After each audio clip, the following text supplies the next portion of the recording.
Día Noticias.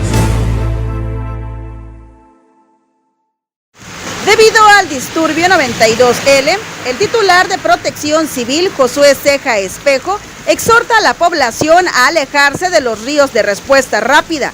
Asimismo, estar al pendiente de todas las indicaciones que emitan por parte del sistema meteorológico. Bueno, el disturbio 92L se va a estar presentando por lo menos las próximas 48 a 72 horas, lo que corresponde casi en todo el estado de Veracruz, pero más en esta región de los Tuxtlas y a lo que corresponde al municipio de San Andrés Tuxtla. Bueno, pues estar muy al pendiente. A la población el exhorto pues es retirarse de la ribera de los ríos, que es lo principal para evitar los golpes de agua. En este caso, los ríos de respuesta rápida pueden tener consecuencias fatales. Eso también, bueno, pues mantenerse resguardados en estos días, evitar salir de casa para no tener ningún accidente al exterior. Al salir a la carretera también usar o verificar bien el estado mecánico de su vehículo. También asimismo indicarles que los refugios temporales ya están activos, ya están de manera preventiva también, bueno, esperando que no se ocupen. El monitoreo de los ríos continúa. En las zonas de deslaves también es muy importante estar pendiente de cada una de las indicaciones que den también por parte de Protección Civil.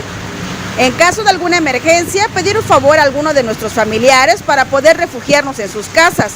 Algo también que hace mucho hincapié el titular es en no intentar cruzar ríos ni tampoco cruzar puentes debido al temporal.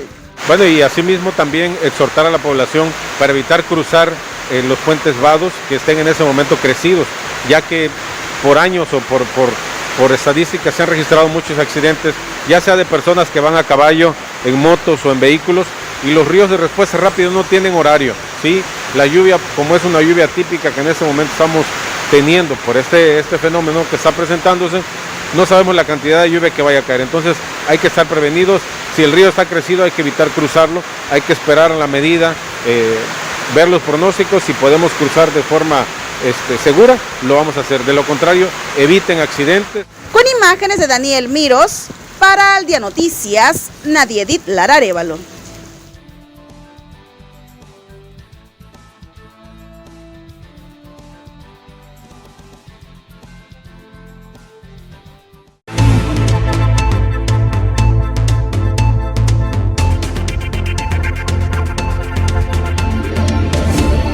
Al Día Noticias.